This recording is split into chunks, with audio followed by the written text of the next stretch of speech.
Hi everyone, welcome back to Malu Manigandan. So previous videos I've told you can call me Revati. Okay, this time I'm gonna tell you can call me Malu because that's my nickname and I love that name so much. So you can call me Malu. Okay.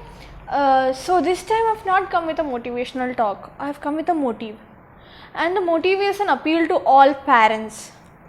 So what sort of an appeal? It's a basic question, right? You can ask what sort of appeal. It's an appeal from all the teenagers. Actually, it's the voice of all the teenagers. Not all the teenagers, at least most of them.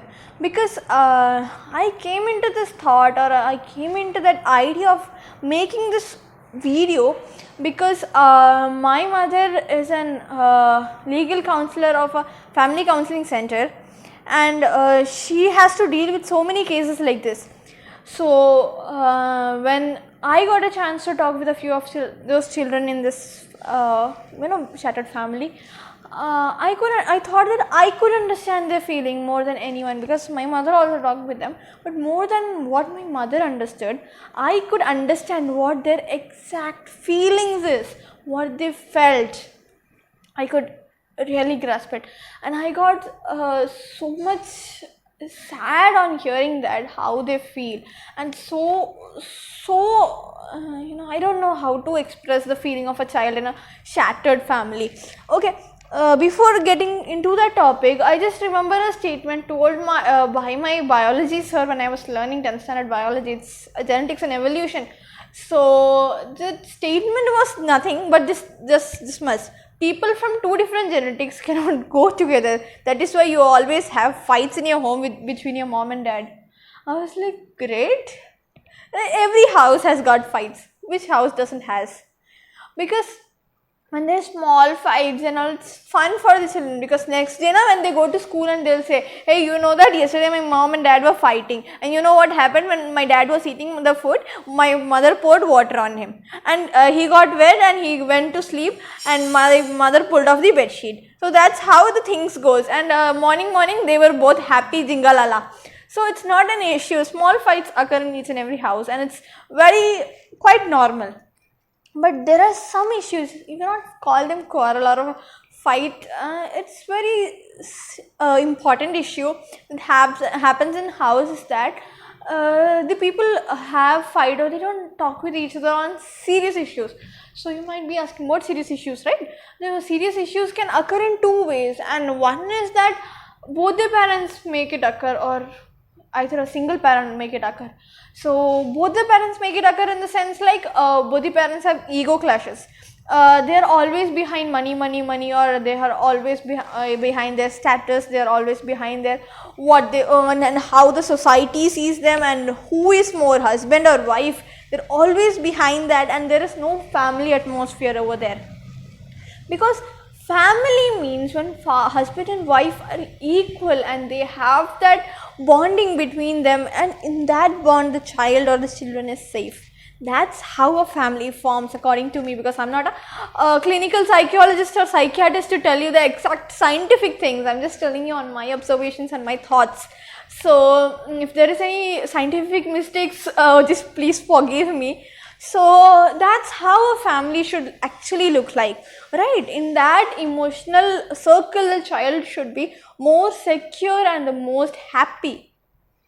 But in this case, when both parents have ego clash, what happens is that there is no family feeling. The child does not have that right security and right emotions. So what happens is that he gets to himself. He comes out of this family sphere and forms another sphere. And in this sphere, he is lonely, he is depressed, he doesn't have that security. He is to himself, or he or she, okay? The child is to that child itself. He doesn't have anyone. And this causes loneliness, depression, so many problems, even suicidal tendencies. That is very big issue going on. And second thing is that a single parent makes an issue. So a single parent makes an issue in the sense, there can be in many ways, but the most common is that a parent is alcoholic, or the parents go into illegal relationships. So when the parent is alcoholic, mostly fathers, right? Parent is alcoholic, father drinks and comes home, beats the mother, beats the children, scolds them, makes so much of hangama at house, and the children might be waiting to tell something to papa, and there's no scope. They don't have anyone to share. Even if it's a girl, at least we teenagers need a lot of security and attention and care, and especially if it's girl, we need at least 10 times more attention than boys, because we always seek that. Because in this society, of course, we need more attention from our fathers or brothers, because we need more security. So if the child is waiting to tell something to the father, whom can she or he share? And if something wrong, like if a girl is walking around and someone made a vulgar comment or just caught on her hand and all, she wants to tell it to father. She doesn't have that way whom to tell. The next day, she can't say for sure anything more won't happen, right? If this is the case, she can't be sure that next day he won't do something more than catching on the hand. So the child is so much insecure here. That insecurity feeling is the worst feeling each and every person can have. So the child gets insecure, and this is how it happens when it's a alcoholic parent. And second thing is that if a parent goes into illegal relationship, when the parents go into illegal relationship, the first thing that happens to the child is they get scared of everything. Scared of everything in the sense, towards family they get scared, towards parents they get scared of friends, they get scared of society as whole. They have that scare feeling. Maybe they don't show it, but they don't have that right feeling towards everything. It's because they fear that something might happen to them. In the same manner, they might also get into an illegal way or something. I don't know why they get so much scared, but even they don't know why they are so much scared about things. But they have that scared feeling always inside them. It's so pathetic. You don't know why you're feared. And what happens is that in this case is the child gets so much shattered because of family. What does a family really mean? A father and a mother and their children in a perfect bonded sphere. I believe it's a sphere, because they don't go outside. They have that, we say home sweet home. That home sweet home feeling, it comes. So when one of the parent goes out of the sphere is shattered, right? So we say it a broken family, but more than that, I say broken children. They have that broken feeling always inside them, and they don't know how to live anymore or what to do now, and because they have to go with that single parent, right? And the problem with single parents is that a parent can give their 100%. A single parent can always give their 100%, but that's never 100% for a child. That can be maximum 95. Maximum, I'm telling you. It'll start with a 50 that the parent has to give. It's a 50 plus 100. 50 plus 50, 100. But it can't be, the single parent might try up to 95%, but that 5% always lacks. Always, in the sense, take 100 cases, in only 1 or 2 can have that 100, and the remaining all 98 cases, 5%, 10%, 25, up to 50% it can lack. What? Security. You can ask, how does it lack? It lacks in the sense because a child needs a care and attention and security from both the parents, not only from one parent.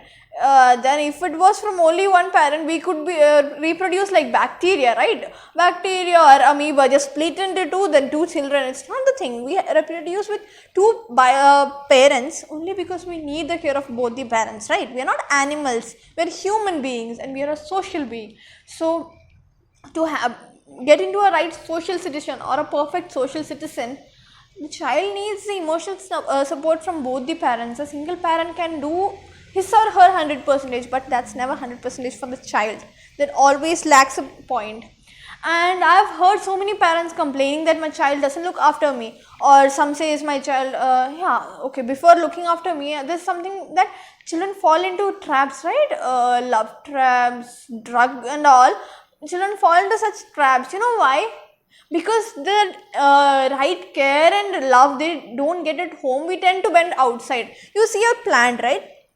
If a plant does not get the sunlight from here, what happens is that this bends and goes and gets light from there, right? So wherever it gets the light, it just bends and goes. So that happens with the child. They don't get the right love here, they don't get the right security there.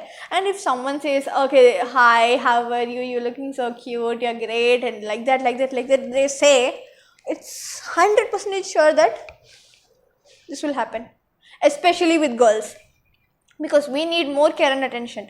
So when someone boy comes and say like that, like this, we tend to trust them the 100% we can, because we lack that care. So we tend to bend that word. It's not their fault, it's of course the parents' fault.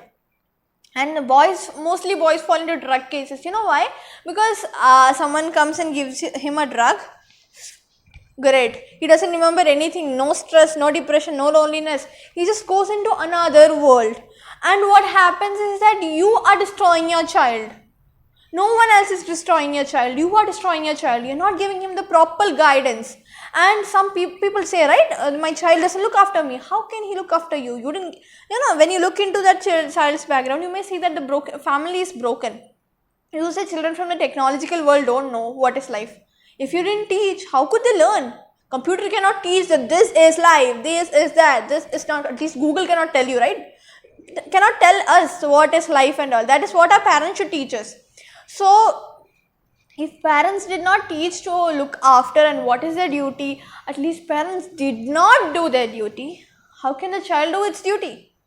How can you expect the child to do its duty? It's right, when parents leave the children and go in some cases like illegal relationship or they're drug addict, they don't look after the child, and someday if you fall over there and with your leg broken, trust me, your child won't look after you. If I was a child, I would never turn and look. I would just say lay there. I won't even give you a drop of water. That would be me. And if your child is not looking after you, then you have brought your own fate, parents, because you didn't give the right care and emotional security. That is a very mandatory thing for each and every teenager. We need that right emotional security. Right emotional security in the sense that we need to know that my family is everything. My family, not one parent. And many parents think that money is everything. Money is every security, total security for a child. How can it be a security? Many parents say that I am giving this much money for a month and my role as a parent is done. How can that be the role of your parent done? That can never be the role of your parent done. It's just you're giving him that.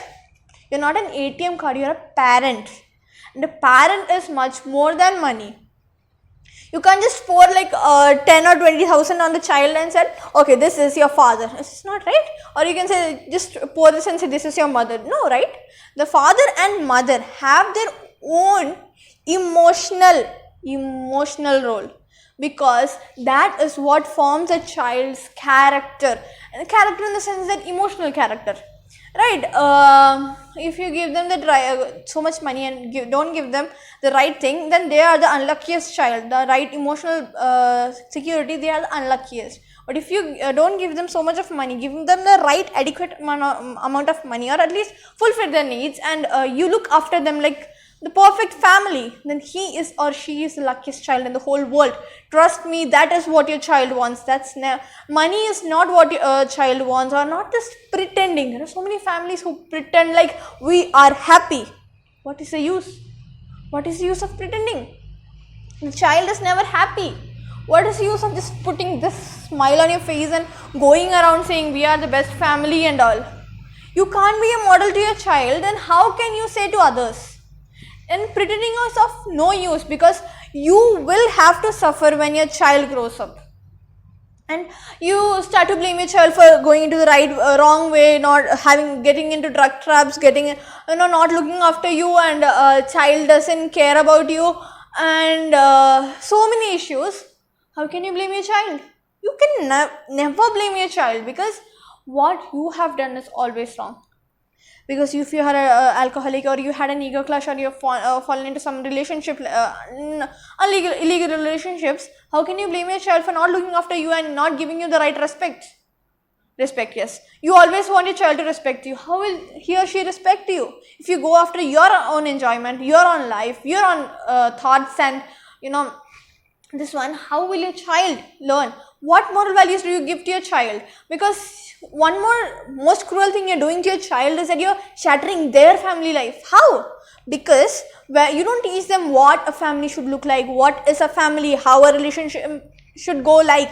So you're not teaching them what is a family, so you're indirectly shattering their life. Children from broken families most probably tend to have a broken family. This is the reason, because they don't know what is a family. Then how will they have a proper family, right? So if you cannot teach your child what is the right family, what is the right way, what is the right moral value, what is the guidance, then how can you say you're a parent? So parents, I'm getting so much emotional now because I know so many real cases and all. Okay, so I just want to tell you, this is what your child needs. He needs the right attention, care, moral values, guidance, plus emotional security, not insecurity, security. So I think if at least one parent understand what I mean, what your child needs, and changes, that would be the greatest payback you can do to me. At least you can, what the greatest help you can do to your child, or the greatest duty you can do to your child. So, and that will be the greatest achievement for me also, if one family gets mended, one child gets the right emotional security. That would be my achievement.